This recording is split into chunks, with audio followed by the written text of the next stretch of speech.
วันนี้ก็เป็นวันมหามงคลโอกาสวันเฉลิมพระชนมพรรษาของสมเด็จพระนางเจ้าพระบรมราชินีแล้วก็เป็นวันพระวันธรรมสวนะเราท่านทั้งหลายก็ได้ถือโอกาสนี้ทำวัดสวดมนต์ประจำวันพระเจริญจิตตภาวนาเจริญสัมมาทิฏฐิแล้วก็ถือโอกาสได้ถวายพระพรชัยมงคลและถวายเป็นพระราชกุศลแด่สมเด็จพระนางเจ้าพระบรมราชินีในโอกาสนี้ก่อนที่เราจะได้สวดมนต์ทำวัดแปลกันก็จะได้ขอเจริญพร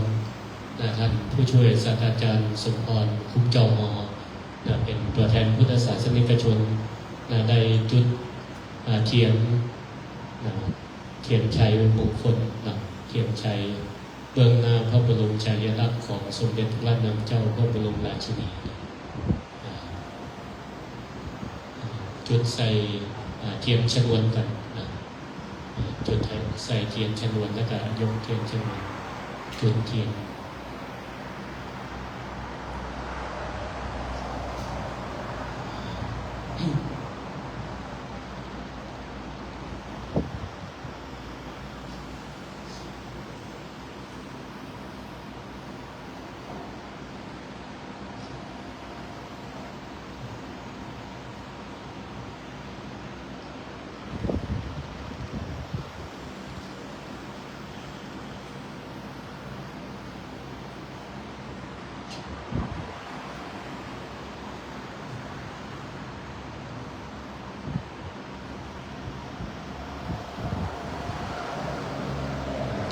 ขอเชิญทุกท่านได้สำรวมกายวาจาใจให้เรียบร้อยน้อมจิตมาอยู่กับปัจจุบันแสดงความน้อมน้อมต่อพระรัตนตรัยกราบพระพร้อมกันกราบเป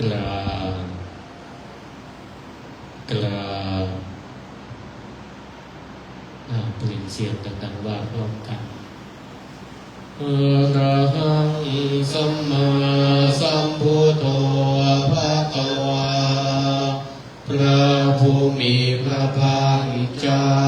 เป็นพระอรหันต์ดับเพลิงกิเลสเพลิงทุกข์สิ้นเชิงตรัสรู้ชอบได้โดยพระองค์เองพุทธังภคะวันตังอภิวาเทมิข้าพระเจ้าอภิวาทพระผู้มีพระภาคเจ้าผู้รู้ผู้ตื่นผู้เบิกบานสวงฆาโตภะคะวะตาธัมโมพระธรรมเป็นธรรมที่พระผู้มีพระภาคเจ้าตรัสไว้ดีแล้วธัมมังนัมมัสสามิข้าพระเจ้านมัสการพระธรรมสุปฏิปันโนภะคะวะโตสา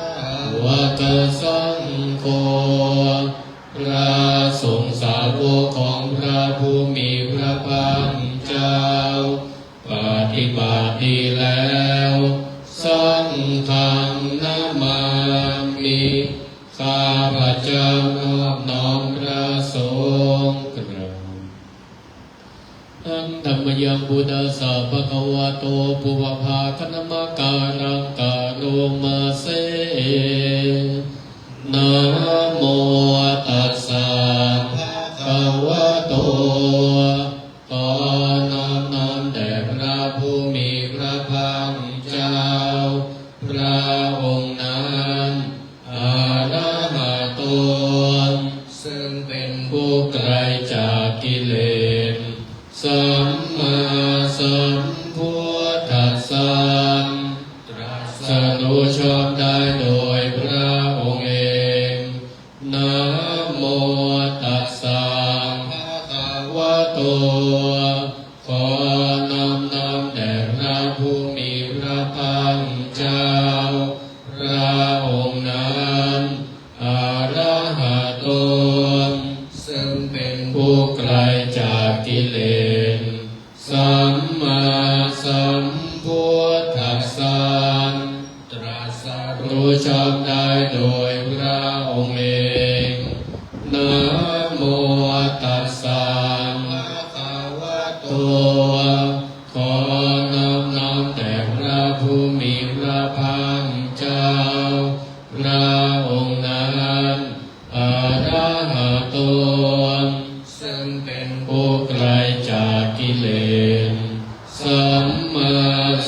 มพุทธัสสะตรัสรู้ชอบได้โดยพระองค์เองอันธรรมยังพุทธานุสตินยังกโรมาเสอิติปิโสภะคะวาพระเหตุอย่างนี้อย่างนี้พระผู้มีพระภาคเจ้านั้นอรหั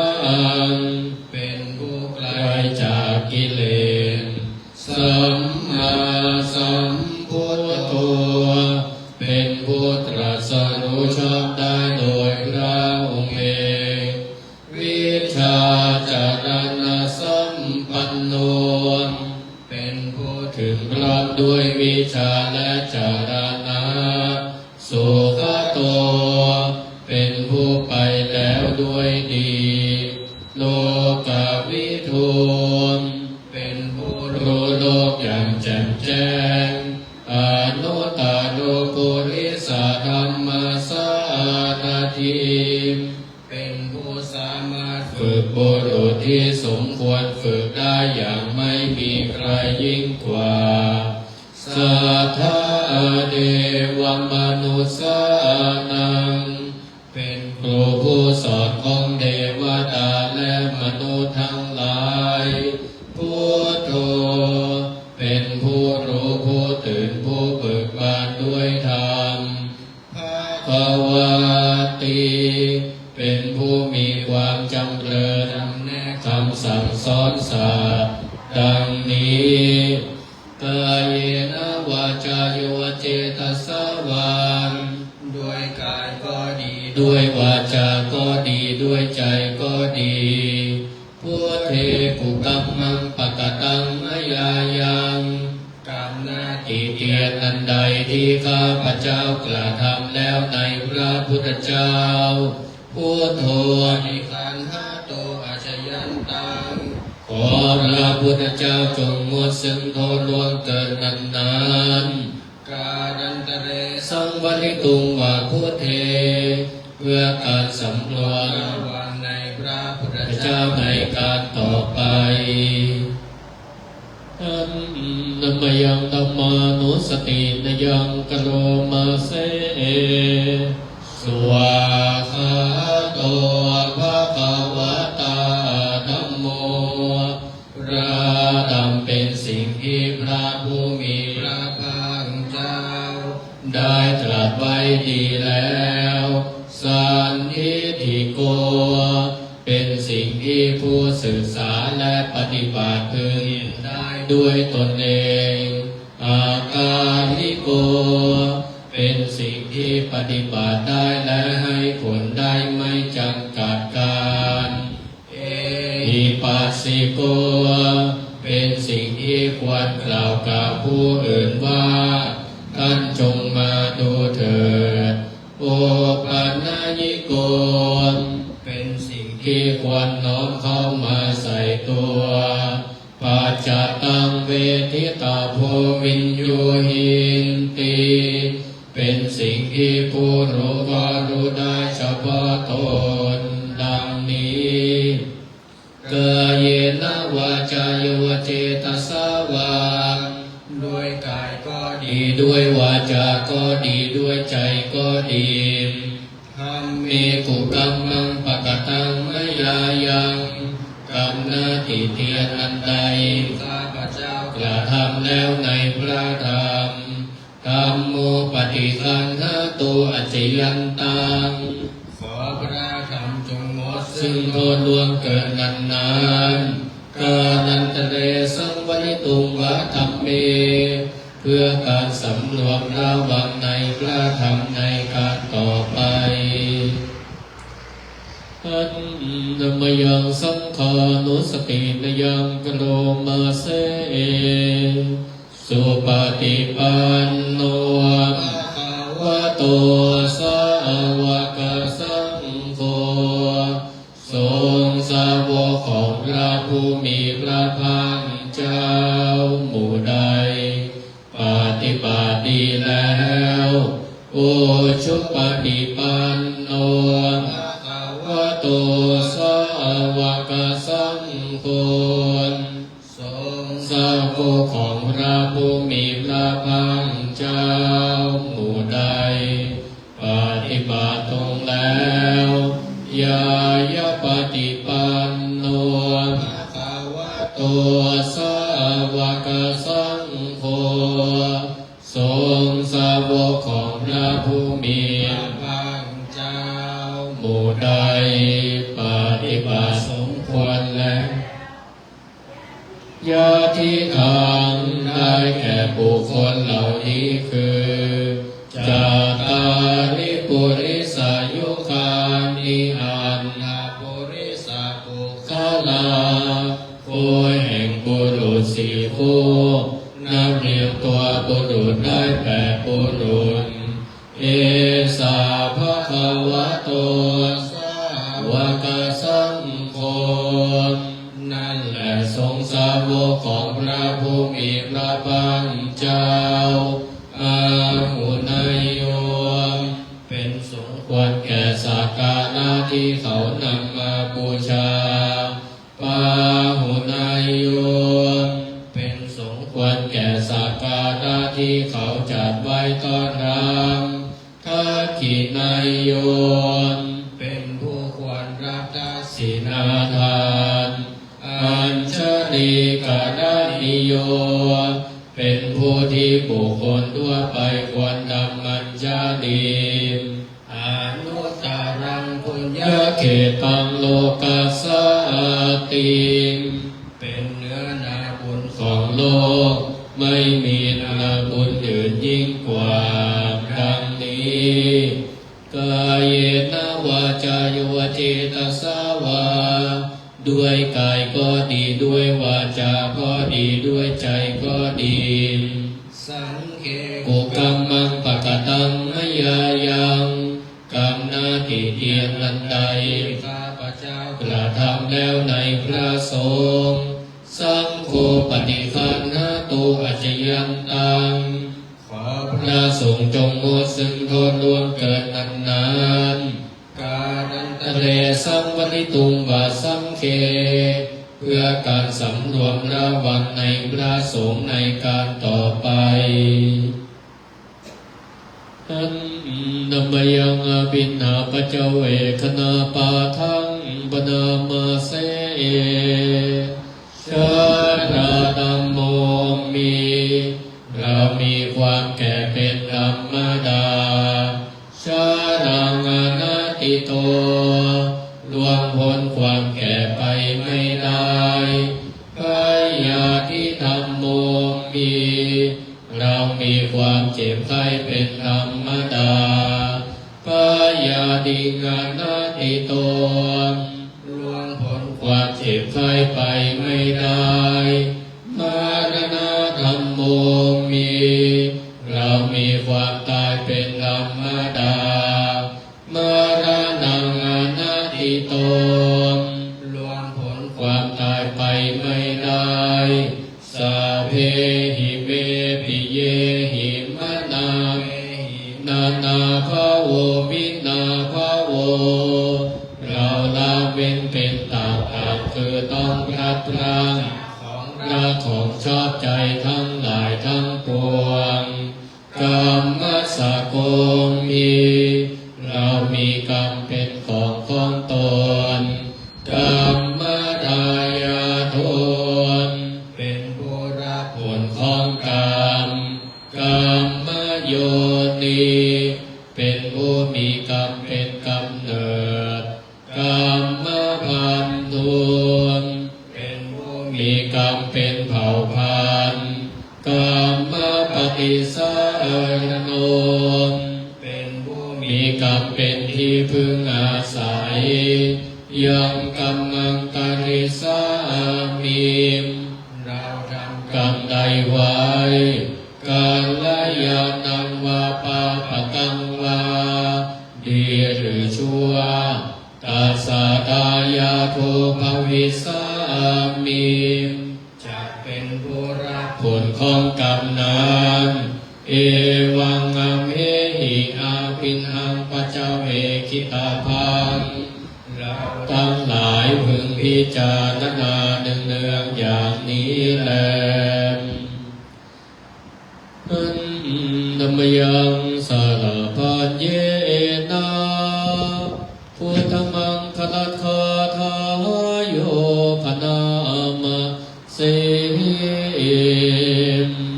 สัมพุทโธทิปะทังเสโทนิสิโนเจวามหันชิเมโยปุภาภาเกจาอาคานายเยจักกันสโกสารีปุตโตทังคิเลหารติเยอุปาลิจันเมปิจานันโทภายัมเมจักวันปฏิโมคันลาโนจาโอตาเรอิสาเนปิจาราหุโลอิเมโคมังพุทธังสัพเพอิทัปปติทิตาวันทิตาเตจามเหสังกาเรหิจปุชิตังเตสังอานุภาเวนะสัพพโสทิภวันตุโนเอนเจวะมหัจจันมันสนัยยังนามันสัมมาโนรัตนันตยังยังปุญญาภิสัทธังวิปุลังทังตันสานุภาเวนะหตันตรายโยเป็นนักสิ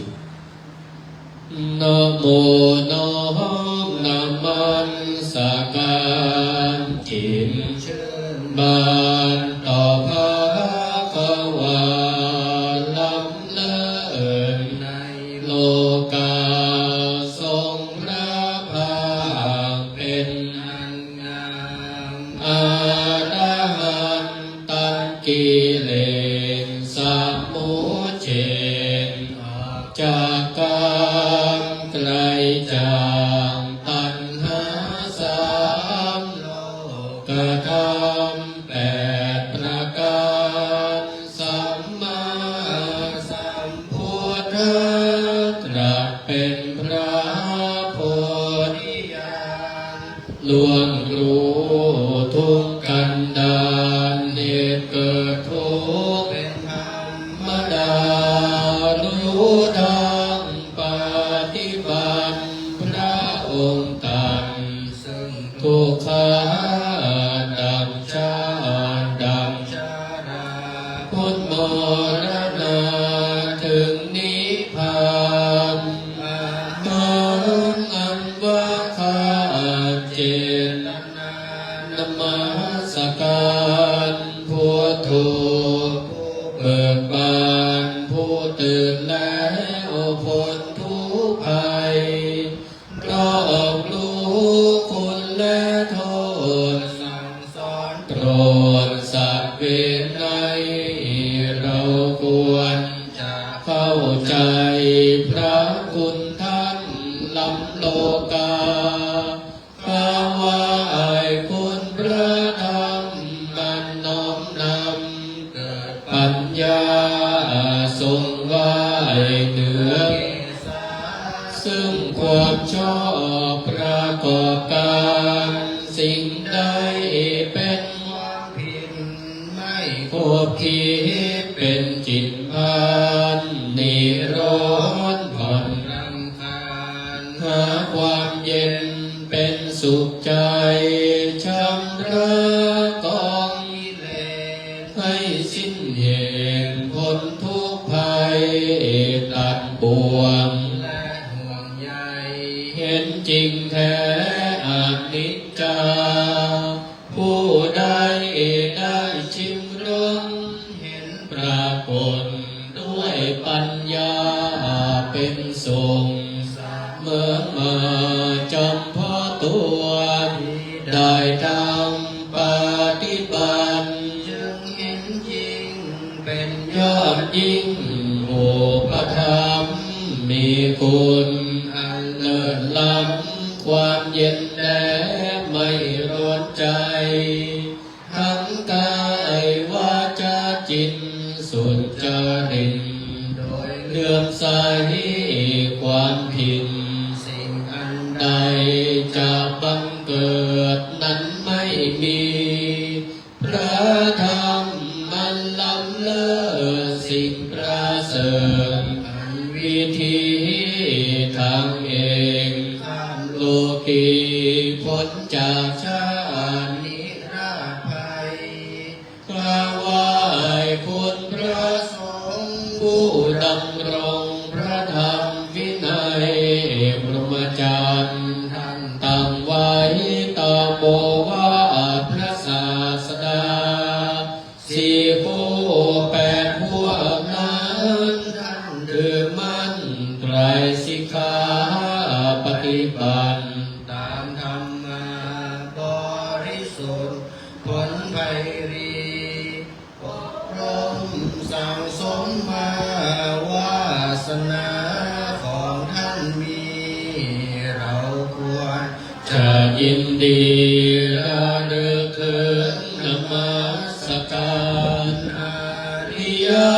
สาวกสงฆ์นชินวงศ์พุทธาจารย์สารันตัดสงสารกันห่วงใยไม่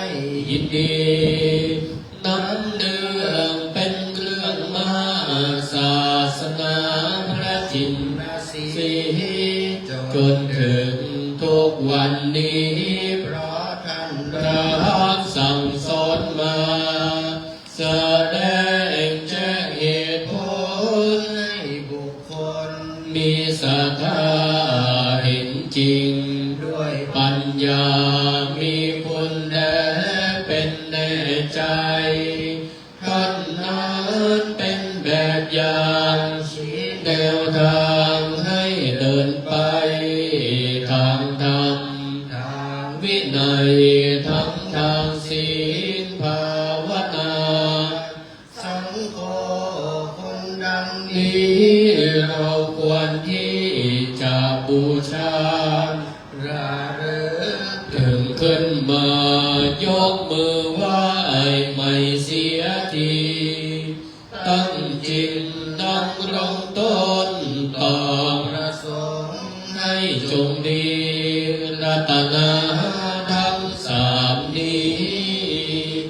รู้แจ้งชัดอนัตตาต้นหน้า16ทานปารามีสัมปันโนดานาอุปปารามีสัมปันโนดานาปรมัตถปารามีสัมปันโนเมตตามหิตรีกรุณาโมทิตาอุเบกขาปรามีสัมปันโนหิติปิโสภควาศีลปารามีสัมปันโนศีลอุปปารามีสัมปันโนศีลปรมัตถปารามีสัมปันโนเมตตามหิตรีกรุณาโมทิตาอุเบกขาปร ลามิสัมปันโนหิติปิโสภะคะวะเนคัมมะปารามิสัมปันโนเนคัมมะอุปปารามิสัมปันโนเนคัมมะปรมัตถปารามิสัมปันโนเมตตามหิตริกรุณามุทิตาอุเบกขาปรามิสัมปันโนหิติปิโสภะคะวะปัญญาปรามิสัมปันโนปัญญาอุปปารามิสัมปันโนปัญญาปรมัตถปารามิสัมปันโนเมตตามหิตริกรุณามุทิตาอุเบกขาปรามิสัมปันโนหิติปิโสภะคะวะวิริยะปรามิสัมปันโนวิริยะอุปปารามิสัมปันโนวิริยะปรมัตถปารามิสัมปันโนเมตตามหิตริกรุณามุทิตาอุเบกขาปรามิสัมปันโนหิติปิโสภะคะวะขันติปารามิสัมปันโนขันติอุปปารามิสัมปันโนขันติปรมัตถปารามิสัมปันโนเมตตามหิตริกรุณามุทิตาอุเบกขาปรามิสัมปันโนหิติปิโสภะคะวะสัจจปารามิสัมปันโนสัจจอุปปารามิสัมปันโนสัจจปรมัตถปารามิสัมปันโนเมตตามหิตริกรุณามุทิตาอุเบกขาปรามิสัมปันโนหิติปิโสภะคะวะอธิฐานปารามิสัมปันโนอธิฐานอุปปารามิสัมปันโนอธิฐานปรมัตถปารามิสัมปันโนเมตตามหิตริกรุณามุทิตาอุเบกขาปรามิสัมปันโนหิติปิโสภะคะวะเมตตาปรามิสัมปันโนเมตตาอุปปารามิสัมปันโนเมตตาปรมัตถปารามิสัมปันโนเมตตามหิตริกรุณามุทิตาอุเบกขาปรามิสัมปันโนหิติปิโสภะคะวะเบกขาปรามิสัมปันโนอุเบกขาอุปปารามิสัมปันโนอุเบกขาปรมัตถปารามิสัมปันโนเมตตามหิตริกรุณามุทิตาอุเบกขาปรามิสัมปันโนหิติปิโสภะคะวะทัสสะปารามิสัมปันโนทัสสะอุปปารามิสัมปันโนทัสสะปรมัตถปารามิสัมปันโนเมตตามหิตริกรุณามุทิตาอุเบกขาปรามิสัมปันโนหิติปิโสภะคะวะพุทธังสรณังกัจฉามิธัมมังสรณังคัจฉา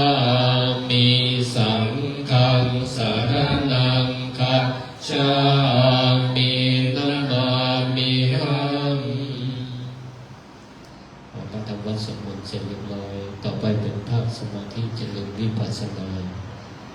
จะทำนั่งให้เรียบร้อยตั้งกายตรงประนมมือกล่าวคำปฏิกรรมอิมาหังพันเตภควาอัตภาวังตุมหากังปริจจชามิข้าแต่พระผู้มีพระภาคเจ้าผู้เจริญข้าพระพุทธเจ้าทั้งหลายขอน้อมถวายซึ่งอัตภาพร่างกายนี้แด่พระผู้มีพระภาคเจ้าด้วยการเจริญวิปัสสนากรรมฐานขอเอาซึ่งวิปัสสนาญาณและอริยมรรคญาณเจ้าดวงประเสริฐจงมาบังเกิดในขันธสันดานแห่งการนั่งภาวนานี้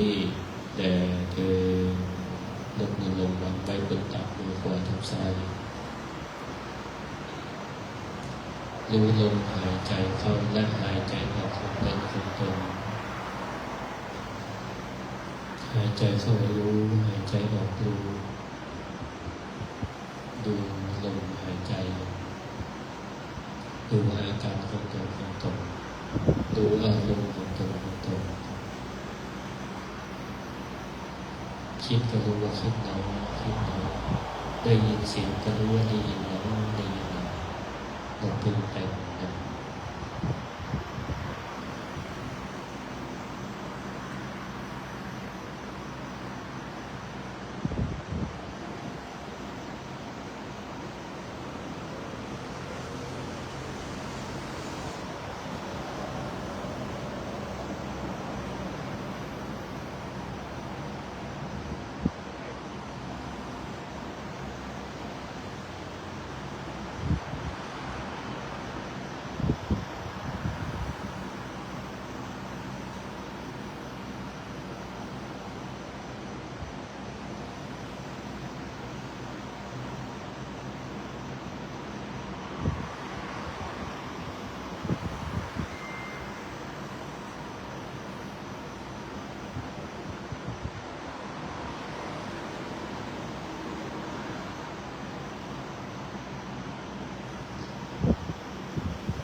ได้เจริญจิตภาวนาวันนี้ขอน้อมถวาย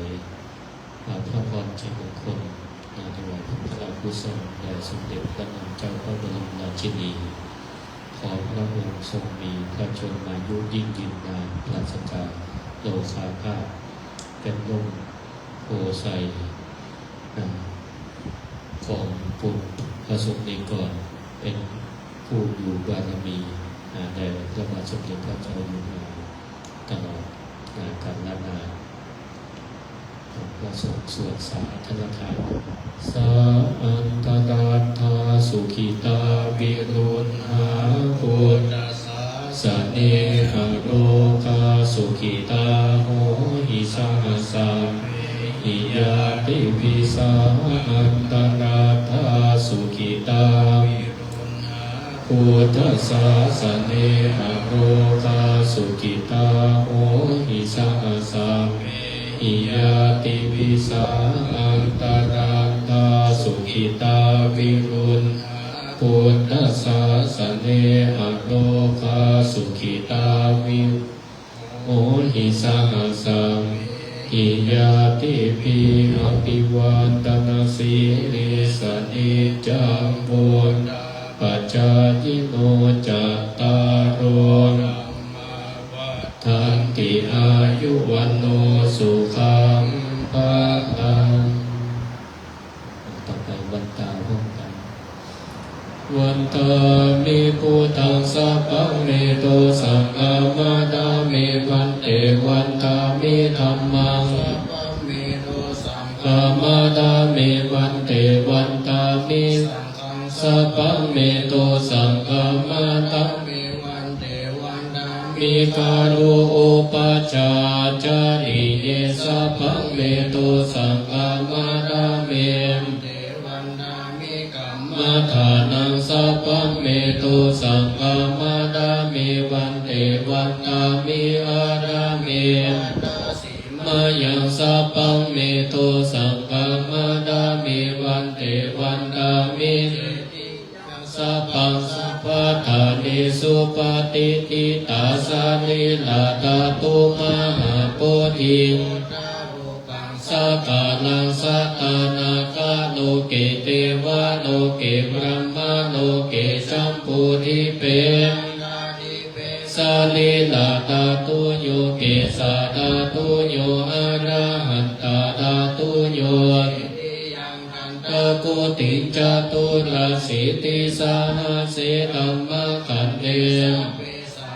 ทัจเจติยังอาหังวันตามิสัพพะโสวันตามิพันเต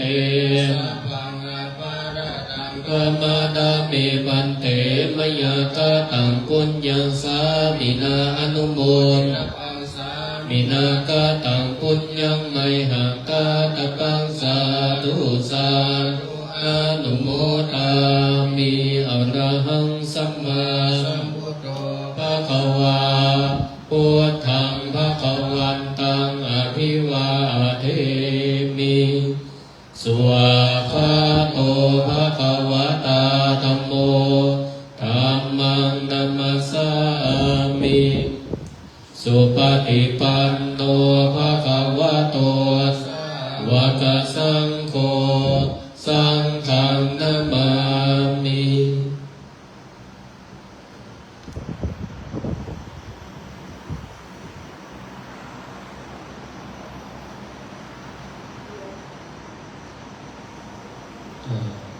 เจริญสุขกับศรัทธา